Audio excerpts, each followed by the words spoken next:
Bonjour à tous. Alors une fois n'est pas coutume, je voudrais commencer l'événement en remerciant les intervenants qui ont accepté de jouer le jeu, qui sont présents aujourd'hui au Grand Rex pour nous permettre de réaliser cet événement dans des circonstances très particulières. Voilà. Alors on s'est demandé l'espace de quelques secondes s'il était pertinent de présenter ce bilan si favorable à fin 2019 dans la situation que nous vivons. La réponse était évidente, en ce sens que c'est cet état des lieux aujourd'hui qui nous permet d'avancer sur un terrain plus escarpé. Il y a un seul chiffre du bilan à fin 2019 sur lequel je souhaiterais revenir, c'est le dry powder de 20 milliards d'euros. Vous vous souvenez peut-être que début 2019, ce chiffre était de 10 milliards d'euros. En moins de 3 ans, on a doublé le chiffre. Au-delà de l'amélioration des performances, c'est le signe de l'essor de notre industrie, c'est aussi le paramètre de l'équation qui permet au fond d'être long, d'accompagner les entreprises pour traverser le trou d'air et poursuivre leur rythme de croissance. C'est aussi ce qui va leur permettre de s'exposer sur des cycles différents.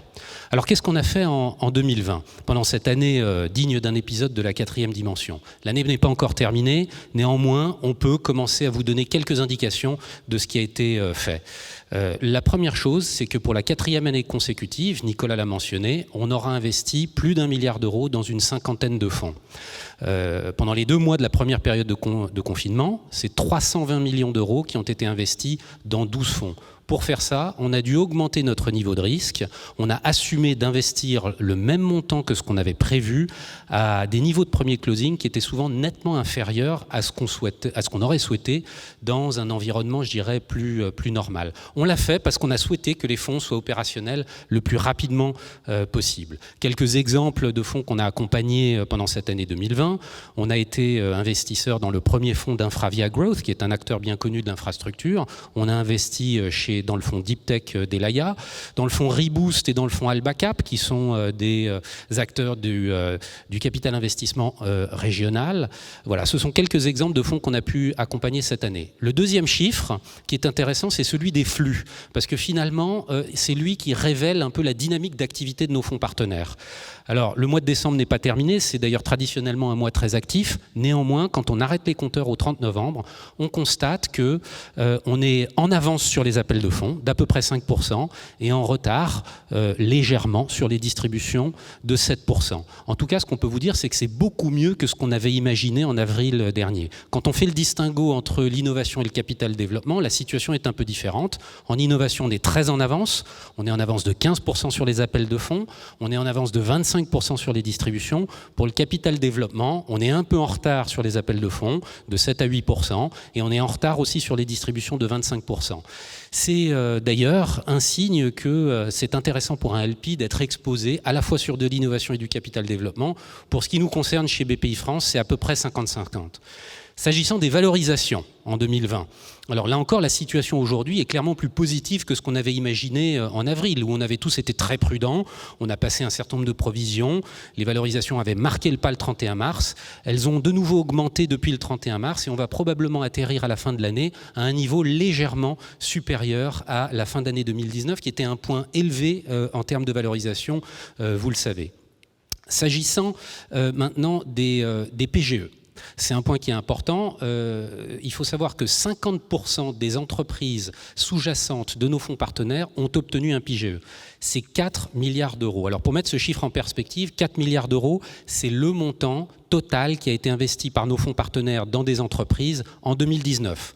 Donc en gros, c'est l'équivalent d'une année d'investissement par nos fonds partenaires qui a été attribué par des banques à certaines des entreprises du portefeuille, 50%, pour renforcer leur trésorerie. Une fois qu'on a dit ça, ces entreprises vont avoir besoin de fonds propres et de quasi-fonds propres. C'est pour ça qu'on a lancé ce plan 1200 que Nicolas a rappelé. J'y reviendrai pas dans le détail. Néanmoins, la philosophie, c'est bien d'accélérer la capacité à apporter des fonds propres et quasi-fonds propres à ces PME, en particulier les plus petites. D'ailleurs, les fonds régionaux vont avoir un rôle essentiel à jouer en la matière. C'est la raison pour laquelle on lance en ce moment même un fonds de fonds régional privé. Nos fonds régionaux accompagnent en nombre 50% des entreprises sous-jacentes du fonds de fonds. Le dernier chiffre que je voudrais mentionner pour l'année 2020, c'est celui qui reflète la bonne santé de l'écosystème de l'innovation. Au total, c'est plus de 5 milliards d'euros qui auront été investis dans des startups en France, c'est-à-dire un montant similaire à ce qui avait été investi en 2019. Sur 2 ans, ça fait plus de 10 milliards d'euros, c'est 70 70% de plus que les 2 années précédentes. Ça démontre bien la résilience de l'écosystème de l'innovation. Alors il ne s'agit pas d'asséner des chiffres pour asséner des chiffres, mais ce sont ces chiffres qui appuient la vision entrepreneuriale et de renouvellement que nous poussons. Parce qu'au fond, le contexte très inédit dans lequel nous nous situons pousse à un renouvellement profond et à une démarche entrepreneuriale augmentée de nos fonds partenaires. D'abord, on a la conviction qu'il faut poursuivre une activité d'investissement intense. C'est vrai parce que c'est le rôle des fonds de fonds d'accompagner les entreprises de leur portefeuille à passer le cap et à poursuivre leur développement. C'est vrai aussi parce que c'est source de performance financière.